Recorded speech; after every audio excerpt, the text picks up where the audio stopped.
तो आइए students family of straight lines पे कुछ सवाल करते हैं। तो फैमिली ऑफ स्ट्रेट लाइंस में बेसिकली दो टाइप के सवाल आते हैं। टाइप वन, पहला टाइप जो होता है वो ऐसा होता है कि दो लाइंस हमें गिवन हैं, ठीक है, दो लाइंस हमें गिवन हैं और इन दोनों लाइंस के पॉइंट ऑफ इंटरसेक्शन से हमें कोई तीसरा लाइन ड्रॉ करना है या तीसरे लाइन का इक्वेशन लिखना है सेटिस्फाइंग सम गिवन कंडीशन। ठीक है, तो ये फर्स्ट फैमिली ऑफ क्वेश्चंस हो जाता है corresponding to family of lines. तो आइए देखते हैं पहला सवाल हमारे पास क्या दिया हुआ है।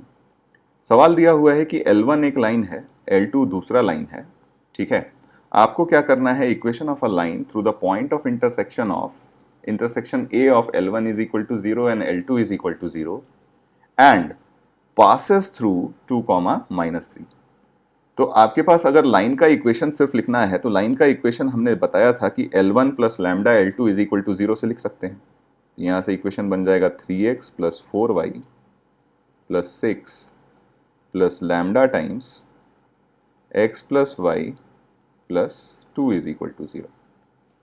ठीक है, अब एक यूनिक लाइन ड्रॉ करने के लिए आपको एक यूनिक वैल्यू ऑफ लैम्डा चाहिए। तो इस यूनिक वैल्यू ऑफ लैम्डा को निकालने के लिए आपको क्वेश्चन में हमेशा कोई ना कोई कंडीशन दिया हुआ रहेगा। जैसे इस क्वेश्चन में हमारे पास कंडीशन दिया हुआ है कि दिस लाइन पासेस थ्रू 2, -3। तो 2, -3 इस लाइन को क्या करेगा, सेटिस्फाई करेगा। तो पुट कर देते हैं। तो ये दिया हुआ है हमें दिस पासेस थ्रू 2, -3। तो 2, -3 इस लाइन पे रख देते हैं। तो ये बन जाएगा 3 into 2 -4 into 3 plus 6 and plus lambda times 2 - 3 + 2 is equal to 0। यहाँ से अगर हमने देखा तो ये वैल्यू तो 0 आ गई।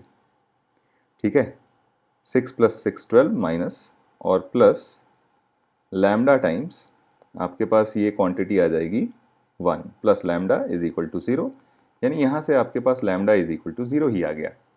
तो आपका रिक्वायर्ड लाइन जो हो जाएगा वो बेसिकली आपका ये पहला वाला लाइन ही हो जाएगा, 3x plus 4y plus 6 is equal to 0। यहाँ पे अगर मान लीजिए लैम्डा की कोई नॉन जीरो वैल्यू आती तो हम उसको क्या करते, इक्वेशन में वापस से सब्सटीट्यूट करके अपना रिक्वायर्ड लाइन निकाल लेते हैं। वैसे यहाँ पे आप क्लियरली चेक कर सकते हो कि ये जो 2, -3 है ये और कुछ नहीं बल्कि इस लाइन पे ही लाई करता है। ठीक है, इस लाइन पे लाई करता है तो इसको सेटिस्फाई करेगा। तो देखिए 3 इंटू 2 -4 इंटू 3 प्लस 6 सेटिस्फाई कर रहा है और 2, -3 इस लाइन को भी सेटिस्फाई इस लाइन पे डाल के देखते हैं। तो इस लाइन पे अगर आप डाल के देखते हो तो 2, -3 इस लाइन को सेटिस्फाई नहीं कर रहा। ठीक है, तो बेसिकली आपको क्या चाहिए था, एक ऐसा लाइन चाहिए था जो इन दोनों लाइंस के पॉइंट ऑफ इंटरसेक्शन से पास करे, लेकिन खुद कहाँ से पास करे, 2, -3 से भी पास करे। तो ऐसा एक ही लाइन है और वो लाइन कौन सा है, ये वाला लाइन है। ठीक है, अगला सवाल देखते हैं। इसमें लाइंस अभी भी हमारे पास वही दोनों हैं। ठीक है, और हमें चाहिए इनके पॉइंट ऑफ इंटरसेक्शन से एक ऐसा लाइन जो इस लाइन के पैरेलल हो। ठीक है, तो आइए देखते हैं। हम अपना रिक्वायर्ड लाइन जो लिख सकते हैं, ठीक है, required line again L1 plus lambda L2 is equal to 0 से लिख लेंगे। तो हमारे पास इक्वेशन हो जाएगा 3x plus 4y plus 6 and plus lambda times x plus y plus 2 is equal to 0। अब यहाँ से आगे बढ़ने के हमारे पास दो तरीके हो जाते हैं। पहला तरीका तो ये है कि हम क्या करें, इस लाइन को प्रॉपरली सिंप्लीफाई करके लिख लें। ठीक है, तो आइए सिंप्लीफाई करके लिख लेते हैं। x का कोएफिशिएंट हमारे पास हो जाएगा 3 प्लस लैम्डा, y का कोएफिशिएंट हो जाएगा 4 प्लस लैम्डा और कांस्टेंट टर्म हमारे पास हो जाएगा 6 plus 2 lambda is equal to 0। अब सिंस ये लाइन इस लाइन के पैरेलल है, यानी दोनों का स्लोप बराबर होना चाहिए, तो स्लोप इसका आ जाएगा आपके पास 3 plus lambda upon 4 plus lambda और इस लाइन का स्लोप है आपका -1/2। ठीक है, कंपेयर करके हम लोग लैम्डा की वैल्यू निकाल लेंगे। तो यहाँ पे 6 plus 2 lambda is equal to 4 plus lambda आ गया और यहाँ से हमने देखा तो लैम्डा की वैल्यू आ जाएगी -2। लैम्डा की वैल्यू -2 ऊपर इक्वेशन में पुट कर देंगे तो हमारे पास आंसर मिल जाएगा। तो यहाँ पे लैम्डा की वैल्यू -2 पुट कर देते हैं तो इक्वेशन बन जाएगा हमारे पास x + 2y and +4 is equal to 0। In fact +2 is equal to 0।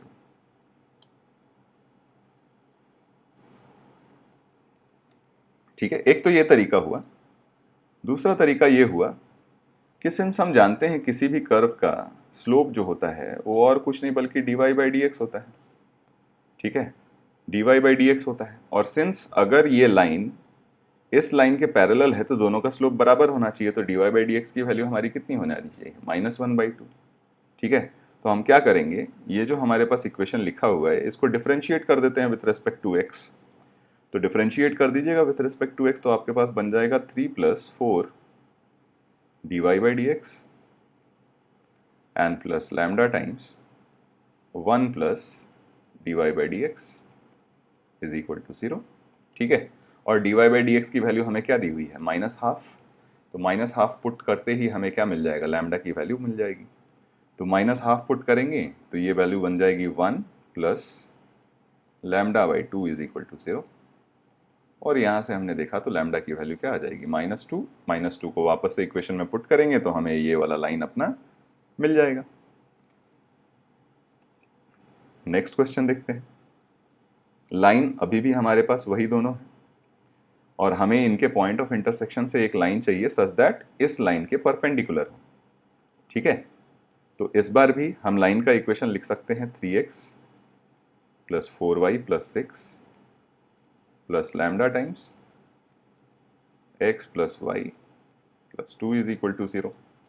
और इस बार इस लाइन का स्लोप तो हमारे पास कितना दिया हुआ है? 2/3। तो हमारे रिक्वायर्ड लाइन का स्लोप कितना हो जाएगा? यानी dy/dx की वैल्यू कितनी हो जाएगी? -3/2, है ना, क्योंकि इसके परपेंडिकुलर चाहिए। फिर से डिफरेंशिएट कर देते हैं तो 3 + 4 dy/dx and plus lambda times 1 + dy/dx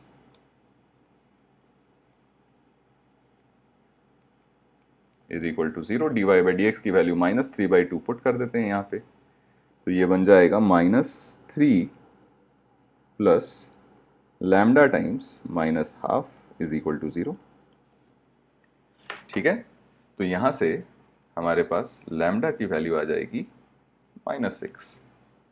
ठीक है, लैम्डा की वैल्यू आ गई -6 तो हमारे पास लैम्डा की वैल्यू वापस से ऊपर सब्सटीट्यूट कर देंगे तो रिक्वायर्ड लाइन का इक्वेशन मिल जाएगा। तो लाइन का इक्वेशन देखिए यहाँ से क्या बन जाएगा? लैम्डा की वैल्यू -6 डालते ही x का कोएफिशिएंट बन गया -3x, y का कोएफिशिएंट बन गया -2y और कांस्टेंट टर्म हमारे पास बन जाएगा -6 is equal to 0। Minus common करके हटा दें तो हमारा लाइन बन गया 3x + 2y and +6 is equal to 0।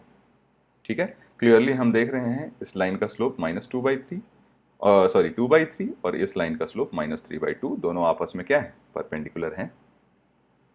अगला सवाल देखते हैं।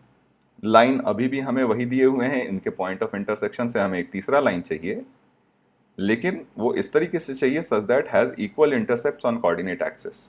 और हमने ये बात करी थी कि जब भी इक्वल इंटरसेप्ट की बात करते हैं तो स्लोप कितना हो जाता है? -1। यानी इस केस में हमारा लाइन का इक्वेशन हो जाएगा 3x + 4y + 6 plus lambda times x + y + 2 is equal to 0। और इस बार हमारे पास dy/dx कितना दिया हुआ है? -1। अगेन डिफरेंशिएट कर लेते हैं तो 3 + 4 dy/dx and plus lambda times 1 + dy/dx, ठीक है, इक्वल टू 0। अब अगर आप ध्यान से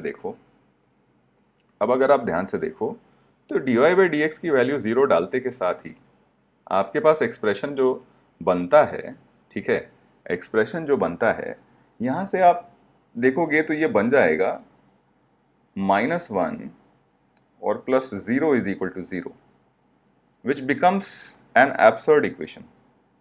ठीक है, तो ये पॉसिबल नहीं हो पाया। तो अगर ये पॉसिबल नहीं हो पाया यानी यहाँ से लैम्डा की कोई रियल वैल्यू नहीं आई। तो जब भी हमारे पास इस तरीके से लैम्डा की कोई रियल वैल्यू पॉसिबल नहीं है, ठीक है, लैम्डा की यहाँ से कोई भी रियल वैल्यू नहीं आएगी जो इस इक्वेशन को सेटिस्फाई करे। तो अब अगर हमारे पास लैम्डा की रियल वैल्यू नहीं आती है तो उस केस में ये वाला लाइन ही हमारा, याद करिए हमने ये वाला लाइन का वैल्यू निकालने, ये लाइन हमारे पास तब आया था जब हमारे पास 1/λ की वैल्यू 0 आई थी, और 1/λ की वैल्यू 0 के करस्पॉन्डिंग लैम्डा रियल नहीं आता है। तो अगर लैम्डा रियल नहीं आया तो आपके पास जो रिक्वायर्ड लाइन हो जाएगा वो लैम्डा के साथ आपने जो लाइन लिखा है वही हो जाएगा। और अगर ध्यान से देखो तो इस लाइन का स्लोप आपको क्लियरली क्या दिख रहा है, -1 दिख रहा है। तो आपका जो रिक्वायर्ड लाइन हो जाएगा इस केस में वो सेकंड वाला लाइन हो जाएगा, दैट इज x + y + 2 = 0। ये आंसर हो जाएगा। ठीक है, अगला पार्ट देखते हैं। क्वेश्चन अभी भी दो लाइंस वही हमें दिए हुए हैं, इनके पॉइंट ऑफ इंटरसेक्शन से हमें एक तीसरा लाइन निकालना है। अब यहाँ पे दिया हुआ है cutting non zero intercept equal in magnitude from coordinate axis. अब इसकी बात हमने की थी कि जब भी नॉन जीरो इंटरसेप्ट की बात करते हैं तो या तो स्लोप 1 होता है या फिर -1 होता है। तो देखिए m = -1 के करस्पॉन्डिंग लाइन तो हमने ऑलरेडी निकाल रखा है और वो हमारे पास x + y + 2 = 0 है। m = 1 के करस्पॉन्डिंग लाइन अगर हमें निकालना है तो हमने जो इक्वेशन डिफरेंशिएट करके लिखा था that was 3 + 4 dy/dx and plus lambda times 1 + dy/dx। इसमें हम क्या करेंगे, dy/dx की वैल्यू क्या रख देंगे, 1। तो इन दिस केस हमारे पास 7 + 2 लैम्डा = 0 आ जाएगा, यानी हमारे पास लैम्डा की वैल्यू कितनी आ गई, -7/2। इसकी वैल्यू को जैसे ही लाइन के इक्वेशन में रखेंगे हमें अपना रिक्वायर्ड लाइन मिल जाएगा। तो लाइन का इक्वेशन था x टाइम्स 3 + लैम्डा, और लैम्डा की वैल्यू थी -7/2, plus y times 4 + lambda then again -7/2, और प्लस 6 + 2 लैम्डा था तो 6 - 7 = 0। तो यानी हमारे पास इक्वेशन आ गया -x/2 and plus y/2 and plus 1 = 0, -2 से मल्टीप्लाई करते हैं तो इक्वेशन हमारे पास बन जाएगा x - y एंड -1 = 0, -2 = 0। ठीक है, तो ये हमारा रिक्वायर्ड लाइन आ गया इस क्वेश्चन का। इसी का अगला पार्ट देखते हैं। अगले पार्ट में हमारे पास अगेन दो लाइंस दिए हुए हैं। ठीक है, इनके पॉइंट ऑफ इंटरसेक्शन से हमें तीसरा लाइन चाहिए, लेकिन इस बार क्या चाहिए, at a distance 2 units from origin. ठीक है, या तो इस क्वेश्चन को इस तरीके से बोला जा सकता है कि at a distance 2 units from origin, या फिर इस तरीके से बोला जा सकता है कि और dividing the circumference of circle in the ratio of 1:2। ठीक है, तो अगर आप देखो तो सिनेरियो कुछ ऐसा होगा कि सपोज ये हमारा स्ट्रेट लाइन है। ठीक है, और हमें क्या चाहिए कि ये स्ट्रेट लाइन हमारे ओरिजिन से कितने डिस्टेंस पे होना चाहिए, 2 यूनिट्स पे होना चाहिए। ठीक है, 2 यूनिट्स पे होना चाहिए। तो जो रिक्वायर्ड लाइन आएगा हमारा, ठीक है, रिक्वायर्ड लाइन वो हमारे पास L1 + लैम्डा L2 = 0 से मिल जाएगा। तो सिंप्लीफाई करके जो हमने लिखा था वो हो जाएगा x times 3 + lambda plus y times 4 + lambda and plus 6 + 2 lambda = 0। अब अगर ओरिजिन से डिस्टेंस 2 चाहिए तो ओरिजिन से परपेंडिकुलर डिस्टेंस इस लाइन पे कितना हो जाएगा, परपेंडिकुलर डिस्टेंस का फॉर्मूला हमने पढ़ा हुआ है, वो बन जाएगा 6 + 2 lambda upon √3 + lambda square and plus 4 + lambda square modulus के साथ, और ये डिस्टेंस हमारे पास कितना होना चाहिए, 2। क्रॉस मल्टीप्लाई करके स्क्वायर कर लेते हैं। तो आप चाहो तो यहाँ से 2 कॉमन करके न्यूमरेटर से, इसके न्यूमरेटर से 2 कॉमन करके इस 2 के साथ कैंसिल आउट भी कर सकते हो। तो यहाँ पे हमारे पास बन जाएगा 3 + lambda whole square = 3 + lambda whole square and plus 4 + lambda whole square. और अगर ध्यान से देखो तो ये 3 + lambda whole square 3 + lambda whole square cancel out हो जाएगा। तो हमारे पास सीधे सीधे लैम्डा की वैल्यू क्या मिल जाएगी, -4। तो हमारा जो लाइन आ गया जो हमें चाहिए था, लैम्डा के बदले में -4 पुट कर देंगे। तो ये इक्वेशन हो जाएगा -x + 0 टाइम्स y, राइट, और -2 इज इक्वल टू 0, यानी हमारा लाइन जो हो गया वो x + 2 इज इक्वल टू 0 आ जाएगा और ये रिक्वायर्ड आंसर होगा इस पार्ट का। इसका अगला पार्ट देखते हैं। सेम लाइंस हैं, पॉइंट ऑफ इंटरसेक्शन से हमें तीसरा लाइन चाहिए और ये इस तरीके से चाहिए कि situated at a maximum distance from point 2,3 चाहिए। अब ध्यान से देखिए, मैक्सिमम डिस्टेंस पे किसी पॉइंट से अगर हमें कोई लाइन चाहिए तो ये लाइन किस तरीके से आएगा। सपोज ये दोनों हमारे लाइंस थे, ठीक है, कुछ इस तरीके से, ठीक है, परपेंडिकुलर नहीं है, मैं कुछ इस तरीके से बनाता हूँ सो दैट परपेंडिकुलर नहीं दिखे, ठीक है। अब इन दोनों का अगर पॉइंट ऑफ इंटरसेक्शन सबसे पहले हम निकालना चाहें, ठीक है, तो एक बार काम करते हैं, हम इन दोनों का पॉइंट ऑफ इंटरसेक्शन निकाल लेते हैं। तो हमारे पास इक्वेशन था 3x + 4y + 6 is equal to 0। दूसरे लाइन में हम 3 से मल्टीप्लाई कर लेते हैं, तो हमारे पास 3x + 3y and +6 is equal to 0 हो जाएगा। सब्ट्रैक्ट कर लेने पे y की वैल्यू 0 आ गई और y की वैल्यू 0 डालते के साथ x की वैल्यू -2 आ जाएगी, यानी ये पॉइंट जो हो गया हमारा -2,0 आ गया, ठीक है। अब सपोज कोई पॉइंट है हमारे पास यहाँ पे 2,3, ठीक है। अब इससे मैक्सिमम डिस्टेंस पे हमें एक लाइन चाहिए जो -2,0 से पास करे। अब देखिए, कोई भी लाइन अगर हम ड्रॉ करते हैं, जैसे मैं एक सिनेरियो बताता हूँ, एक लाइन मान लीजिए इस तरीके से कोई हमने ड्रॉ किया और एक लाइन हमने कुछ इस तरीके से ड्रॉ किया, ठीक है। तो जब हमें मैक्सिमम डिस्टेंस चाहिए फ्रॉम द पॉइंट 2,3, तो मैक्सिमम डिस्टेंस आपका तभी हो सकता है जब आपका लाइन इन दोनों पॉइंट्स को ज्वाइन करने वाले लाइन के क्या हो, परपेंडिकुलर हो। तो यही आपका डिस्टेंस जो आएगा ये मैक्स आएगा। अदरवाइज आप कोई भी दूसरा लाइन ले लो, ये वाला लाइन लोगे तो परपेंडिकुलर डिस्टेंस ये आएगा, ऑब्वियसली इससे छोटा होगा। अगर इधर कोई लाइन लेते हो तो परपेंडिकुलर डिस्टेंस ये आएगा, इधर कोई लाइन लेते हो, सॉरी, इधर कोई लाइन लेते हो तो परपेंडिकुलर डिस्टेंस इस बार आपके पास ये आएगा और ऑब्वियसली ये डिस्टेंस जो होगा इस डिस्टेंस से क्या होगा, छोटा होगा। तो मैक्सिमम डिस्टेंस आपका तभी हो सकता है जब आपका point of intersection of the line और जो गिवन पॉइंट है उसको ज्वाइन करने वाले लाइन के परपेंडिकुलर लाइन आप ड्रॉ करो, ठीक है। तो अगर इस पॉइंट को मैं P और इस पॉइंट को Q बोलता हूं तो MPQ जो आएगा ये हमारे पास हो जाएगा y2 - y1 that is 3 - 0 upon x2 - x1 that is 2 - of -2, यहाँ पे आ गया 3/4। तो m रिक्वायर्ड हमारा कितना हो जाएगा, इसके परपेंडिकुलर चाहिए तो -4/3, ठीक है।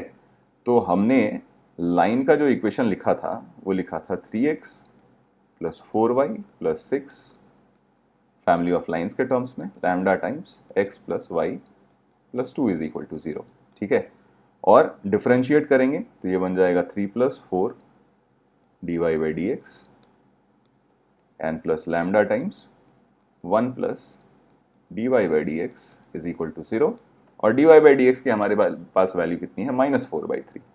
तो ये बन गया 3 - dy/dx के बदले में -4/3 डाल देते हैं तो -16/3 plus lambda times 1 - 4/3 is equal to 0। तो यहाँ से हमने देखा तो ये बन जाएगा -7/3 and minus lambda is equal to 0। तो लैम्डा की वैल्यू कितनी आ गई, -7। -7 को हम वापस से अपने इक्वेशन में सब्सटीट्यूट कर देंगे तो हमें क्या मिल जाएगा, अपने लाइन का इक्वेशन। तो -7 सब्सटीट्यूट कर देते हैं तो हमें जो लाइन मिलेगा तो वो देखिए 3 + लैम्डा यानी -4x, 4 + लैम्डा y, तो ये हमारे पास -3y and constant term is 6 + 2 lambda, तो 6 - 14 - 8 हो गया। तो हमारे पास लाइन जो हो गया वो बन जाएगा 4x + 3y and +8 is equal to 0, ठीक है। बस यहाँ पे आपको ये बात याद रखनी है कि किसी भी पॉइंट से अगर मैक्सिमम डिस्टेंस पे कोई लाइन पूछा जा रहा है, ठीक है, तो हमेशा कौन सा डिस्टेंस होगा, वो डिस्टेंस, वो लाइन होगा जो बेसिकली दोनों लाइंस के पॉइंट ऑफ इंटरसेक्शन और गिवन पॉइंट के को ज्वाइन करने वाले लाइन के परपेंडिकुलर हो, ठीक है। अगला पार्ट देखते हैं इसी में। इस बार आपको वही दो लाइंस दिए हुए हैं, इनके पॉइंट ऑफ इंटरसेक्शन से तीसरा लाइन चाहिए, लेकिन इस बार आपको चाहिए पैरेलल टू कोऑर्डिनेट एक्सिस। तो parallel to coordinate axis basically दो लाइंस हो जाएंगे, parallel to y axis and parallel to x axis, है ना। तो इस बार अगर हमारे पास मान लीजिए लाइन का equation L1 plus lambda L2 करके अगर हमने सिंप्लीफाई कर लिया तो वो आ जाता है 3 plus lambda x plus 4 plus lambda y and plus 6 plus 2 lambda is equal to 0। ठीक है, अगर हमें पैरेलल टू एक्स एक्सिस चाहिए तो एक्स एक्सिस के पैरेलल अगर लाइन होता है तो हमेशा y is equal to constant का फॉर्म होता है, यानी x का कोइफिशिएंट हमारा क्या होना चाहिए, 0 होना चाहिए। तो इस केस में 3 plus lambda is equal to 0 हो जाएगा, यानी लैम्डा की वैल्यू कितनी आ जाएगी, -3। ये सब्सटीट्यूट करते ही हमारे पास लाइन जो बन जाएगा, लैम्डा की वैल्यू -3 पुट कर देंगे तो ये बन जाएगा y and is equal to 0।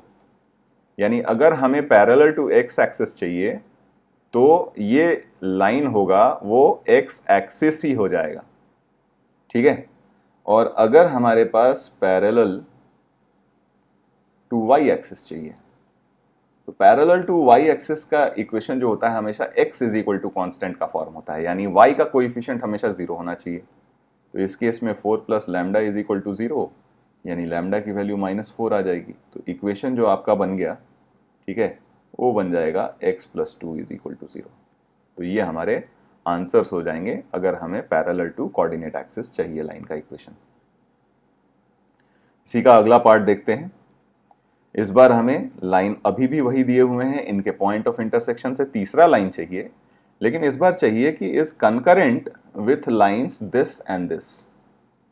ठीक है, तो इसमें आपको क्या करना है कि compute without finding the point of intersection of both the family.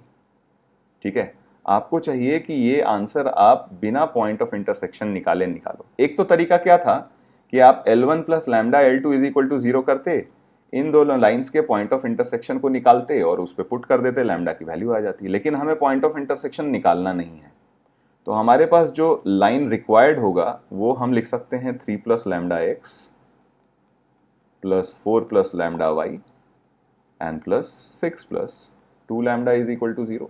और बाकी के जो दो लाइंस दिए हुए हैं वो x plus 2y plus 3 is equal to 0 and 3x plus 2y plus 1 is equal to 0। और हमें पता है कि अगर तीन लाइंस कंकरेंट दिए हुए हैं तो इनके कोएफिशिएंट्स का डिटर्मिनेंट क्या हो जाएगा, 0। तो हमारे पास बन गया कोएफिशिएंट्स का determinant 3 plus lambda 4 plus lambda 6 plus 2 lambda and this will be 1 2 3 and 3 2 1। ये वैल्यू 0। डिटर्मिनेंट को एक्सपैंड करते हैं रो 1 के अबाउट, ये बन जाएगा 3 प्लस लैम्डा टाइम्स 2 माइनस 6 इज -4, then minus of 4 plus lambda times ये हो जाएगा 1 माइनस 9 इज -8 and plus 6 plus 2 lambda times ये आपके पास बन जाएगा 2 माइनस 6 इज -4। तो -4 चाहें तो कॉमन करके हटा सकते हैं, तो -4 कॉमन करके हटा देते हैं तो हमारे पास इक्वेशन बन जाएगा 3 प्लस लैम्डा, यहाँ पे हमारे पास बन जाएगा माइनस ऑफ 8 माइनस 2 लैम्डा, और यहाँ पे हमारे पास बन जाएगा 6 plus 2 lambda is equal to 0। 2 lambda cancel, और यहाँ से अगर हमने देखा तो इक्वेशन बन जाएगा lambda plus 1 is equal to 0, यानी लैम्डा की वैल्यू कितनी आ जाएगी, -1। तो जब लाइन का इक्वेशन हमारे पास हो गया, लैम्डा की वैल्यू -1 पुट कर देते हैं तो ये बन जाएगा 2x plus 3y and plus 4 is equal to 0। ठीक है, इसका अगला पार्ट देखते हैं। लाइंस अभी भी हमें वही दिए हुए हैं, दोनों के पॉइंट ऑफ इंटरसेक्शन से तीसरा लाइन चाहिए, लेकिन इस बार हमें क्या चाहिए, area intercepted by the line and coordinate axis is 2 units. तो देखिए लाइन का इक्वेशन तो हमारे पास बना था 3 plus lambda x 4 plus lambda y and plus 6 plus 2 lambda is equal to 0।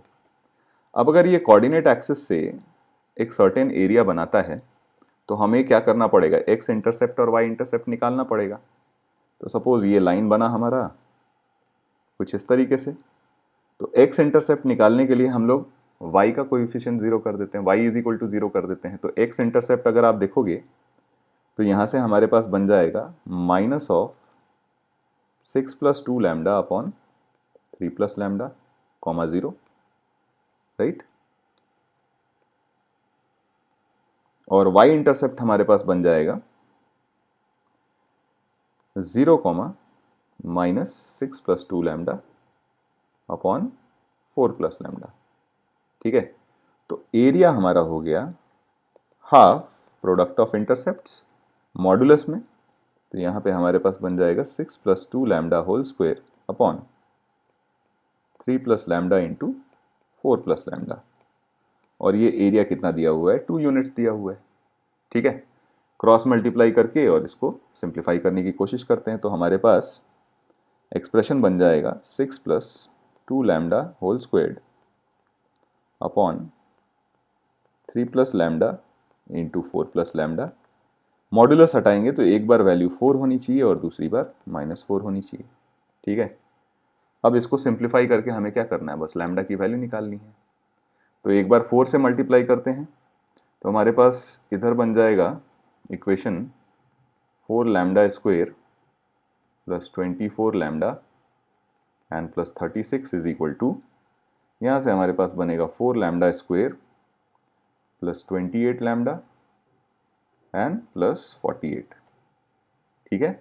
For lambda is equal to 4, या फिर लैम्डा की वैल्यू -4 लेंगे तो ये इक्वेशन बन जाएगा 4 lambda square plus 24 lambda plus 36 is equal to -4 lambda square -28 lambda and -48 is equal to. तो यहाँ से अगर हमने देखा तो ये लैम्डा स्क्वायर वाला टर्म कैंसिल आउट हो गया, ठीक है। और यहाँ से एक इक्वेशन तो बन जाएगा -4 लैम्डा इज इक्वल टू 12, और दूसरा इक्वेशन हमारे पास बनेगा 8 lambda square plus 52 lambda and plus 84 is equal to 0, ठीक है। तो यहाँ से हमारे पास लैम्डा की वैल्यू आ गई -3, और अगर यहाँ से हम देखते हैं तो एक काम करते हैं, सबसे पहले 4 कॉमन करके हम कैंसिल आउट कर देते हैं। तो इक्वेशन बन जाएगा 2 लैम्डा स्क्वायर प्लस 13 लैम्डा और plus 21 is equal to 0, which can be factorized into 2x plus 6, sorry, 2 lambda square plus 6 lambda plus 7 lambda plus 21 is equal to 0। तो यहाँ से बन जाएगा आपके पास lambda plus 3 into 2 lambda plus 7 is equal to 0। तो lambda की value एक तो आ जाएगी -3 और दूसरी आ जाएगी -7/2। तो देयरफॉर दो पॉसिबल वैल्यूज ऑफ लैम्डा हैं, -3 और -7/2। -3 पुट कर देंगे तो हमें एक बार इक्वेशन मिलेगा, -3 पुट करके रख देते हैं तो हमारे पास x कोऑर्डिनेट कोएफिशिएंट 0 हो गया, और यहाँ से हमारे पास मिल जाएगा y is equal to 0, which is not possible, ठीक है। क्योंकि आप अगर x एक्सिस ही ले लीजिए तो ये कोऑर्डिनेट एक्सिस के साथ कोई इक्वेशन तो कोई ट्रायंगल तो बनाएगा ही नहीं, ठीक है। तो lambda is equal to -3 is not possible. तो लैम्डा इज इक्वल टू -7/2 के करेस्पॉन्डिंग जो लाइन आएगा वही हमारा आंसर हो जाएगा। तो -7/2 रखते हैं तो इक्वेशन हमारे पास बन जाएगा -x/2 plus y/2 and this will be -1 is equal to 0, ठीक है।